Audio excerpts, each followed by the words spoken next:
Om Shanti. Good morning. साकार मुरली 30 मई 2025। बाबा का मीठा मीठा पत्र हम मीठे मीठे बच्चों के मीठे मंथन के लिए। मंथन शुरू करने से पहले आनंद के सागर शिव बाबा की आनंद भरी किरणों के नीचे बैठ जाते हैं और अनुभव करते हैं कि मैं आनंद स्वरूप आत्मा हूँ।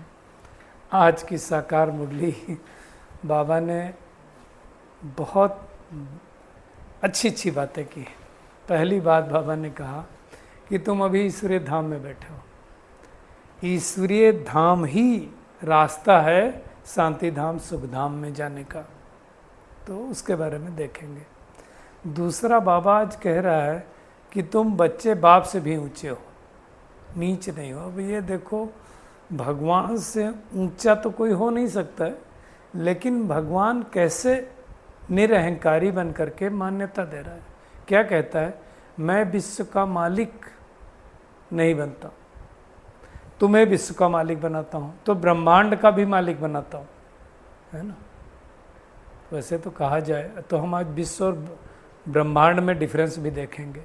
तीसरी बात जो इम्पॉर्टेंट बात आज के मुरली में है कि भगवान आकर के बच्चों को कहता है, ब्रह्मांड का मालिक बनाता है, तो क्या कहता है? मालेकम सलाम। मतलब भगवान आकर के हम बच्चों को नमस्ते करता है, तो बच्चे बड़े हो गए। ये लॉजिक दिया बाबा ने हमें, इसीलिए मुसलमान लोग भी कहते हैं मालेकुम सलाम, और फिर वापस कहते हैं सलाम वालेकुम। इसका भी अर्थ हम अच्छी तरह से जानेंगे। आज फिर से श्रीमद् भगवत गीता की बात आई है कि उससे श्रेष्ठ कोई बुक नहीं है सृष्टि पर, लेकिन उस गीता में भी आटे में नमक जितना है। और ये जो गीता है भगवान के मुख कमल से गाई गई गीता है। भगवान आकर के हमें वर्थ पाउंड बनाता है और रावण आकर के पेनी बनाता है। कब? ये हमारा पुरुषोत्तम संगम युग पर, है ना। ये पढ़ाई है, जैसे लोग बैरिस्ट्री डॉक्टरी पढ़ते ना, वैसे भी पढ़ाई। इस पढ़ाई के द्वारा हम संपूर्ण बनते हैं। आज बाबा ने मंदिरों में जो चढ़ाते हैं ना, फल फूल मक्खन घी अख के फूल गुलाब के फूल, ये वैरायटी क्यों चढ़ाते हैं? कृष्ण के मंदिर में वैरायटी नहीं चढ़ाते हैं, तो उसको भी हम देखने वाले हैं। और फिर से ब्रह्मा विष्णु शंकर को भी याद किया बाबा ने, लेकिन कहा उनको देवता कहेंगे, लक्ष्मी नारायण को भी देवता कहते हैं, तो इसको भी हम देखेंगे। और ब्रह्मा मुख कमल द्वारा कैसे हम ब्राह्मण ब्राह्मणियाँ बनते हैं, उसके बारे में बाबा ने कहा तुम प्रैक्टिकल बनते हो। और लक्ष्मी नारायण की जो डिनास्टी चलती है वो 2500 साल चलती है ना। उसके बारे में भी बाबा ने कहा। आज दुनिया में बहुत गड़बड़ है। एक तो कहते हैं आत्मा सुपरमात्मा, सर्वव्यापी भी कहते, तो ये सब झूठा अर्थ है। झूठी माया झूठी काया, उसके बारे में भी बाबा ने कहा। और ऐसा बाबा जो स्वर्ग की स्थापना कर रहा है, उसके बारे में सर्वव्यापी कहना है तो गाली देना है। तो भगवान अब क्या कहता है? ममेकम याद करो तुम्हारे विक्रम विनाश होंगे। और संगम युग पर ही भगवान अखुट खजाना प्राप्त करने की हमें चाबी दे देता है।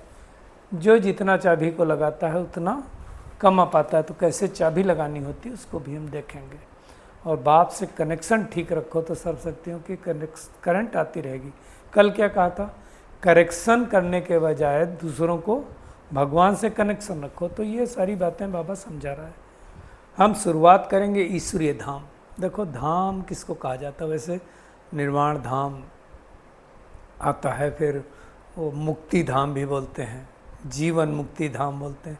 तो धाम एक ऐसी जगह का नाम है जिस जगह पर जो होता है। जैसे मुक्ति धाम बोलते हैं तो मुक्ति, जैसे यहाँ मुक्ति धाम जो बोलते हैं आप लौकिक में देखो तो वो जहाँ पे शमशान घाट होता है ना, उनको लोग जलाते हैं, उसको कहेंगे मुक्ति धाम। मतलब यहाँ से मुक्ति मिल गई, मुक्ति मिल गई मतलब। और एक मुक्ति धाम परम धाम में है।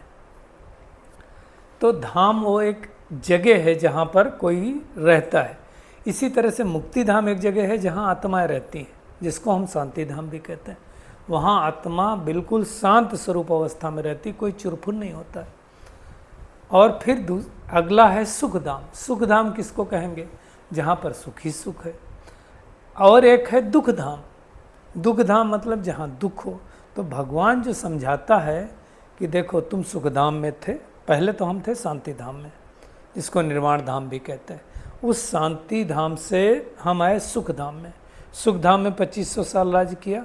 सुख धाम में राज्य करने के बाद क्या हुआ, हम धीरे धीरे हमारी बैटरी खारिज हुई तो हम नीचे गिरे, तो हम आ गए दुख धाम में द्वापर युग से। और दुख होते होते अब दुख हो गया, है ना। अब जब ज़्यादा दुख हो गया तो भगवान इस सृष्टि पर आया। तो अभी जब बहुत दुख धाम हो जाता है इस सृष्टि पर, तो भगवान इस सृष्टि पर आता है ना, कलयुग के अंत में, और आ करके इस यज्ञ की स्थापना करता है। और फिर जो जो बच्चे ब्रह्मा के द्वारा एडाप्ट करता है, तो ब्रह्मा मुख द्वारा जो जो बच्चे एडाप्ट होते हैं ब्रह्मा कुमार ब्रह्मा कुमारी कहलाते हैं, और वो ईश्वरीय बच्चे हैं। इसलिए दुनिया में भी कहते हैं कि दुनिया जो रची वो किसने रची, ब्रह्मा जी ने रची। तो अब हम बैठे हैं ईश्वरीय धाम में। ईश्वरीय धाम में जब हम पुरुषार्थ करेंगे, मेहनत करेंगे, तो फिर हम पहले शांति धाम जाएंगे और फिर सुख धाम में जाएंगे। ये मोटा मोटी बात है, और यही सत्य का संग है, दूसरा कोई सत्संग नहीं होता। इसी सत्संग के बदौलत हम मर्यादा पुरुषोत्तम बनते हैं। पुरुषोत्तम मतलब पुरुष माने होता है आत्मा, आत्मा उत्तम बनती है। तो यही हम सबको मेहनत करनी है। तो ये बात भगवान कन्फर्म करके हमको समझाता है कि कैसे तुम ईश्वरीय धाम में बैठे हो। अब ईश्वरीय धाम में अगर हम बैठें तो हमें खुशी होनी चाहिए, खुशी होनी चाहिए ना, कि हम भगवान हमें पुरुषोत्तम बना रहा है। तो जो जितना समझ पाया है भगवान को, उस हिसाब से उसको खुशी है। ईश्वरीय धाम में मतलब ईश्वर रचता है ना। जो बाप द्वारा समझकर बाबा ने कहा होशियार हो जाते हैं, वो सर्विस करने लगते हैं, है ना। अब आप देखो ऐसे शिव धाम में उसके मंदिर भी बनाए हुए हैं। तो मंदिर में जा कर के क्या करते हैं, देखो शिव के मंदिर में फल भी चढ़ाएंगे, फूल भी चढ़ाएंगे, मक्खन भी चढ़ाएंगे, घी भी चढ़ाएंगे, अग के फूल भी चढ़ाएंगे, गुलाब के फूल भी चढ़ाएंगे। अब ये सब वैरायटी चढ़ाते हैं। कृष्ण के मंदिर में कभी अग के फूल नहीं चढ़ेंगे, अच्छे अच्छे खुशबूदार फूल चढ़ाते हैं। क्यों? शिव के आगे फिर अग के फूल क्यों चढ़ाते हैं? अब ये दुनिया में कोई नहीं जानता है। बाबा ने जो हमको बताया वो हम सबको पता है, क्योंकि शिव आकर के क्या करते हैं, हर आत्मा के अंदर जो बुराई है, कमी कमजोरियां हैं, उसको कहते हैं चढ़ाओ, अर्पण कर दो मेरे ऊपर। तो वो अर्पण करते हैं। वो कर नहीं पाते हैं तो आजकल भक्ति में लोग वो फूल चढ़ाने लगते हैं। तो ये सारी बातें भगवान आकर के हमको समझाता है, भगवान आकर के हमको पढ़ाता है। लक्ष्मी नारायण को भगवान नहीं कहेंगे, देवी देवता कहेंगे। ब्रह्मा विष्णु शंकर को भी भगवान नहीं कहेंगे, उनको भी देवी देवता कहेंगे। इसलिए कहते हैं ब्रह्मा देवता नमः, विष्णु देवता नमः, शंकर देवता नमः। फिर शिव का नंबर आता है तो कहते हैं परमात्मा नमः। और वही हम सब आत्माओं का बाप है। वही कहते हैं कि माँ में कम याद करो। बस ये बात हमें करनी है ना। उस अच्छा, अब इसमें क्या होता है, जो वो लोग भी क्या कहते हैं, वो लोग भी कहते हैं कि हम ब्राह्मण हैं, ब्रह्मा की औलाद हैं। अब एक वो ब्रह्मा हो गया, एक ये ब्रह्मा हो गया। अब जज करो कौन सा ब्रह्मा है। और अब फिर ब्रह्मा कहाँ है? तुम कहेंगे यहाँ बैठा हुआ है ना। अब सोचो, दुनिया में आप शिव पुराण में भी लिखा है, मुझे पता चला कि वो कहा जाता है कि वो ब्रह्मा का तन लेकर के आकर के ब्राह्मणों को अडॉप्ट करता है। तो आप सोचो फिर तुम कौन है प्रैक्टिकल में, ब्रह्मा कौन है, किसको कहेंगे? वो कहते नहीं वो थे ब्रह्मा, भी नहीं है, होकर चले गए। अब पूछो ब्रह्मा कहाँ है तो भी नहीं बता पाएंगे। तो ये सब बातें अगर ज्ञान को अच्छी तरह से समझा है तो समझ में आता है कि कैसे आकर के नई दुनिया की स्थापना करता है। और स्थापना तो हम सबको पता है कैसे करता है। और करने के बाद फिर हमें लेके जाता है शांति धाम। शांति धाम से सुख धाम में आते हैं, जिसमें 2500 वर्षों तक देवताओं की डिनास्टी चलती है ना। Lakshmi Narayan the first, the second, 8 तक चलती है ना। फिर राम की डिनास्टी चलती है 1 से 12 तक। अब ये सब बातें दुनिया वालों को नहीं पता है, ये भगवान आकर के बताता है। ये भी बताता है कि मैक्सिमम 84 जन्म और मिनिमम 1 जन्म हर एक को लेना होता है।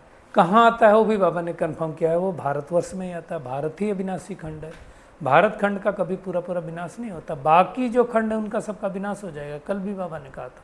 तो इसको अच्छी तरह से समझना है, ये बेहद का नाटक है, इसमें सब पाठधारी है ना।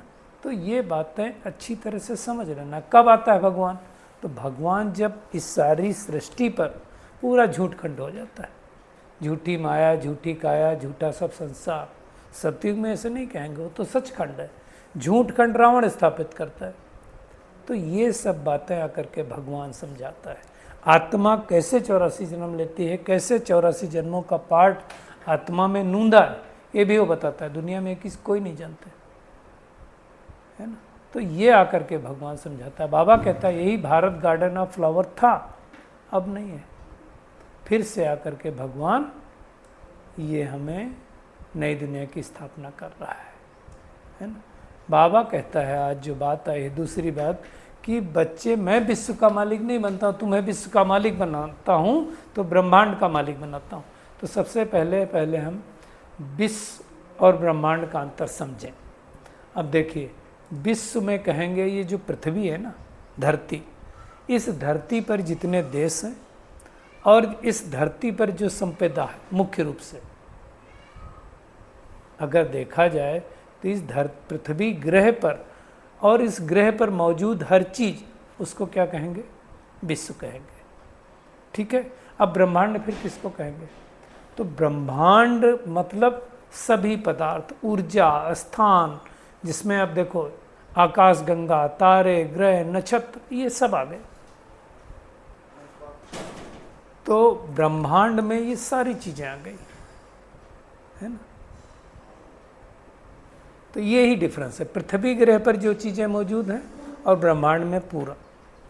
तो ये मेजर आपका जो है, दोनों में डिफरेंस हो गया। भगवान क्या कहता है, तो ये अच्छी तरह से हम सब समझ चुके हैं कि अब सवाल ये उठता है, भगवान जो कह रहा है कि तुम मेरे से भी ऊंच हो। अब भगवान ऐसा निरंकारी है तो कह सकता नहीं, तो ऊंचे कैसे हुए? क्या, क्यों, रीजन क्या दे रहा है? अब देखो, रीजन दे रहा है, पहला रीजन दिया बाबा ने कि मैं तुम बच्चों को नमस्ते करता हूँ, तुम मेरे से भी ऊंचे हो, मैं तुम मालिकों को सलाम करता हूँ, और फिर तुम ऐसा बनाने वाले बाप को सलाम करते हो। शुरुआत तो बाबा ही करता है, मीठे मीठे रूहानी बाप की, रूहानी बच्चों को नमस्ते करता है ना। कई बच्चे फिर रिस्पॉन्ड भी नहीं करते हैं कि बाबा नमस्ते। रिस्पॉन्ड हमेशा करना चाहिए, इसलिए देखो अब जब मुरली क्लास होती है तो हम रिस्पॉन्ड हम सब करते हैं ना, तो करना चाहिए ना। तो अब वो इसे, वो लॉजिक देखो क्या दे रहा है कि मैं विश्व का मालिक नहीं बनता हूँ, तुमको मालिक बनाता हूँ, मैं तो सिर्फ ब्रह्मांड का मालिक बनता हूँ, तुम दोनों जगह के मालिक बनते हो। इसलिए बाबा कहता है बताओ बड़ा कौन? खैर इसमें हमें नहीं जाना है, बड़ा तो बाबा ही है। एक बार मुरली में दादी प्रकाश मणि से कहा था कि बच्चे बाप से भी ज़्यादा तेज हैं तो बड़े तो बाप हुए। किसी ने पूछा था दादी को शायद, तो कौन बड़ा है दोनों में? तो दादी ने कहा हमेशा बनाने वाला बनने वाले से बड़ा होता है। और ये बात सच है, ये हो नहीं सकता ना। तो बनाने वाला तो बनाने वाला है, बाप तो बाप ही है। अब हम दूसरी बात जो बाबा ने कहा कि मैं तुमको नमस्ते करता हूँ, है ना। तो माँ बाप जैसे बच्चों को नहीं सिखाते हैं, घर में छोटे बच्चे हो तो क्या सिखाते हैं? नमस्ते करना सिखाते हैं ना। तो वैसे बाप हमें सिखा रहा है, समझ लो हमारे अंदर वो संस्कार डाल रहा है। इसी में आता है सलाम अलैकुम। अब इसका भी अर्थ हम अच्छी तरह से समझेंगे, नहीं तो क्या होगा कि हम समझ नहीं पाते हैं। मुझे भी नहीं समझ में आया था, अभी समझ में आया। सलाम अलैकुम का मतलब क्या होता है? फिर वो कई बार बोलते हैं अस्सलाम अलैकुम, फिर वो जवाब में बोलते हैं वालेकुम सलाम। तो इसका अर्थ क्या है? शाब्दिक अर्थ देखा जाए, सलाम शब्द आता है, अरबी शब्द है, जिसका शाब्दिक अर्थ होता है शांति। मतलब क्या हो गया कि एक दूसरे से कह रहा है सलाम अलैकुम, मतलब आप शांत हो। उच्चारण यही हुआ ना कि आप शांत रहो, आपको शांति मिले, है ना। और दूसरा सलाम का मतलब मैं आपकी सलामती चाहता हूँ, कि आप सदा सलामत रहें, आप सदा शांत रहें, और वापस फिर वो क्या बोलता है, वालेकुम सलाम, मतलब मैं भी आपके लिए शांति के लिए दुआ करता हूँ, आपकी सलामती के लिए दुआ करता हूँ। यही इसका मतलब है। ये अरबी के शब्द हैं वास्तव में, अस्सलाम वालेकुम, है ना। शांति तुम पर बनी रहे, खुदा तुम पर शांति बनी रखे, सलामत रखे खुदा, रहमत रहे, यही सब होता है। तो ये सारा अर्थ हमें बाबा ने समझाया। तो इसको समझ करके इसीलिए मुसलमान भाई लोग हमेशा बोलते हैं मालिकम सलाम। अब बाबा उसको मालिकम सलाम, मालिक हो तुम, है ना, वो कहते हैं सलाम वालेकुम, है मालिक को सलाम। अब ये क्या होता है, मालिक तो परमात्मा है, उसको मालिक भी बोलते हैं, हे अल्लाह, हे मालिक, तेरे बंदे हम, तो उस मालिक को हम सलाम करते हैं। अब इन बातों को समझ करके खुशी होना चाहिए। वैसे जिसको निश्चय होगा, खुशी होगी, वही आएंगे, दूसरे तो आएंगे नहीं। तो ये अच्छी तरह से समझ करके हमें पुरुषार्थ करना, मेहनत करनी है। और अगली जो बात है कि ये पढ़ाई एक ही बार होती है पूरे आप कल्प में देखो, बीच में पढ़ाई हो नहीं सकती। इसी समय भगवान आकर के पढ़ाता है ना, और पढ़ा करके हमें मानव से देव बनाता है। वैसे तो कई बार मुरलियों में बाबा ने कहा, दानों से मानव और मानव से देवता, है ना। ये पढ़ाई भगवान के अलावा कोई कर नहीं सकता है। बाबा कहता है अब हर एक आत्मा का देखो विनाश तो सामने खड़ा है। अब फिर से अच्छा, अब देखा जाए, अगर ये नई दुनिया की स्थापना भगवान कर रहा है, अगर वहाँ भी इतने सारे चले जाएं तो वो दुनिया भी कैसी हो जाएगी। इसलिए इतने सारे लोग नहीं जाएंगे, जो श्रेष्ठ आत्मा है वही जाएंगी। तो हमें मेहनत करनी, जैसे वो मेहनत करते हैं, किसी को आईएएस की तैयारी करना हो तो मेहनत उतनी करेगा। इसीलिए हमको अगर देवी देवता बनना है तो मेहनत करना पड़ेगा। पहली मेहनत क्या है, अपने को आत्मा समझने की मेहनत करना, ये पहली मेहनत है। दूसरा, परमात्मा बाप को याद करके वो यथार्थ, बाबा कहता है ना, मैं जो हूँ जैसा हूँ उसको समझ के याद करना, उसकी मेहनत करनी। तीसरी मेहनत करनी, बीज रूप अवस्था में स्थित होकर के पाप भस्म करना है। चौथी मेहनत क्या करनी, हर एक के पार्ट को साक्षी होकर के देखो। ये मेहनत सबसे होती नहीं है, यही मुख्य मेहनत है। ये मेहनत करेंगे तभी हमारे विकर्म नष्ट होंगे, नहीं तो विकर्म नष्ट नहीं हो सकते। और उसके लिए क्या चाहिए, हमें प्योरिटी चाहिए, है ना। अभी आजकल जो अव्यक्त इशारे में पॉइंट चल रही ना, बाबा ने आज देखो क्या कह रहा है, ब्राह्मण जीवन की पर्सनालिटी पवित्रता है, पवित्रता कम तो पर्सनालिटी कम। और ये प्योरिटी की पर्सनालिटी सेवा में सफलता दिलाती है ना। वही बात दादियाँ कहें, वही बात वरिष्ठ भाई बहनें कहें, फ़र्क तो पड़ता है। आज बाबा देखो क्या कह रहा है, विकार का अगर अंश मात्र भी है तो दूसरे संगी साथी भी उसके आएंगे। इसलिए पवित्रता का सुख शांति से बहुत गहरा संबंध है। इसी प्रकार से अपवित्रता का पांचों विकारों से संबंध है। इसलिए हम सबको मेहनत करके अपनी पर्सनालिटी को पवित्र बनाना है, यही मेहनत करनी है। आज के वरदान पे आते हैं। वरदान बहुत खास है। नॉलेज रूपी चाबी द्वारा भाग्य का अखुट खजाना प्राप्त करने वाले माला माल भव। देखो, अब चाबी किसी खजाने की मिल जाए, जैसे वो अलाउद्दीन पढ़ा था ना, क्या नाम था उसका, अली बाबा 40 चोर, उसमें दिखाते ना सिम सिम खुल जा और सिम सिम भर जा। तो उसमें ऐसा ही दिखाते ना कि बाद में उसके भतीजे को पता चला और वो गया तो देखा सिम सिम खुल जा, तो खुल तो गया, है ना, लेकिन अंदर जा कर के वो इतना माल देख करके, असरफियाँ देख करके वो पागल हो गया, वो भूल गया। दुनिया भर के शब्द बोलता रहो, दरवाज़ा नहीं खुला, फिर डाकू आए, उन्होंने उसको मार दिया। अब चाबी अगर भूल जाए तो क्या होगा। ऐसे संगम युग पर भाग्य बनाने की नॉलेज रूपी चाबी है, भगवान दे रहा है, हम भूल गए थे। द्वापर युग से चाबी भूल गए थे, अब भगवान ने दी, अब वो चाबी लगाओ। और बाबा कहता है जितना चाबी लगाओ उतना खजाना ले लो। जैसे गाड़ी स्टार्ट करना तो चाबी चाहिए ना, चाबी नहीं तो गाड़ी स्टार्ट नहीं हो सकती। तो चाबी मिली और मालामाल बन गए। जो जितना मालामाल बनते हैं, कैसे पता चलेगा हम मालामाल बनते हैं कि नहीं बनते? पहली बात तो सब खजाने होना चाहिए। कौन से? ज्ञान का खजाना, गुणों का खजाना, शक्तियों का खजाना, समय श्वास का खजाना। तो जब चाबी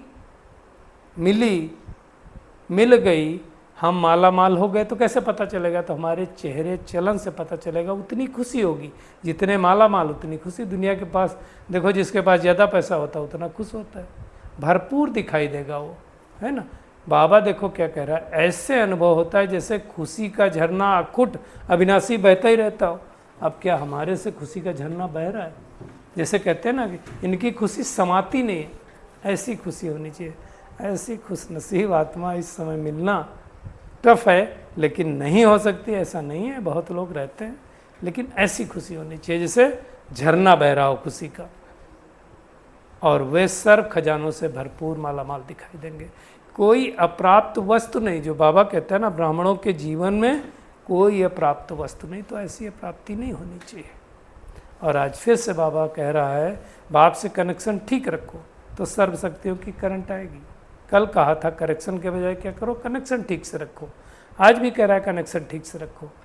करंट कैसे आएगी? एक भी तार अगर बिजली का ठीक से न जुड़ा हो तो करंट नहीं आती है। थोड़ा भी लूज हो। मैं अभी आपको एक प्रैक्टिकल एग्जाम्पल देता हूँ। एक मिक्सर था, अभी की बात है, 4-5 दिन पहले की बात। अब वो अंकित ने बुक कर दिया बुक करने के बाद वो आ गया। अब आकर के उसको हम स्टार्ट कर रहे हैं, छोटा वाला भी स्टार्ट कर रहा है, हो ही नहीं रहा। अब मेरे को देख के पता चल गया कि इसके अंदर करंट नहीं आ रही, लेकिन चूँकि गारंटी में था, वारंटी में था, तो भाई नहीं कर सकते। उसको बुलाया, आया 1-2 दिन बाद, उसने देखा, कहा हाँ पावर तो नहीं आ रही। 4 स्क्रू खोले और वो जो तार निकल गया था उसको लगा दिया। वो एक अटैच रहता है, वो निकल गया था और करंट आई, चालू हो गई। ऐसे ही भगवान से अगर हमारा कनेक्शन ठीक है तो करंट आएगी और आत्मा पावरफुल बन जाएगी। तो ये हमें ध्यान रखना है। तो आज की पूरी मुरली में टेक होम यही है कि हम में नशा रहे कि भगवान हमें देवता बनने की पढ़ाई बढ़ा रहा है, तो इसी नशे और खुशी में रहना है। और लेकिन पुरुषार्थ जरूर करना है, बगैर पुरुषार्थ के तो पानी भी नहीं मिलता है। नशा रहे कि हम ईश्वरीय धाम में बैठे हैं और भगवान हमें ब्रह्मांड का और विश्व का मालिक बना रहा है। हमें वापस घर जाना है, ये भी स्मृति रहे। इसलिए बाबा की याद के द्वारा अपने विकर्मों को नष्ट कर देना है। और संगम युग पर हमें नॉलेज रूपी चाबी मिली है, इस चाबी को लगाते रहो। जितना जितना लगाएंगे उतना मालामाल बनते जाएंगे, और जितना मालामाल बनेंगे उतनी खुशी आती जाएगी। बाप से कनेक्शन ठीक रखना है तो सर्वशक्तियों की करंट आती रहेगी। अच्छा, शुक्रिया मीठे प्यारे बाप दादा, शुक्रिया आप सभी का इस मीठे मंथन के लिए। अच्छा, ओम शांति।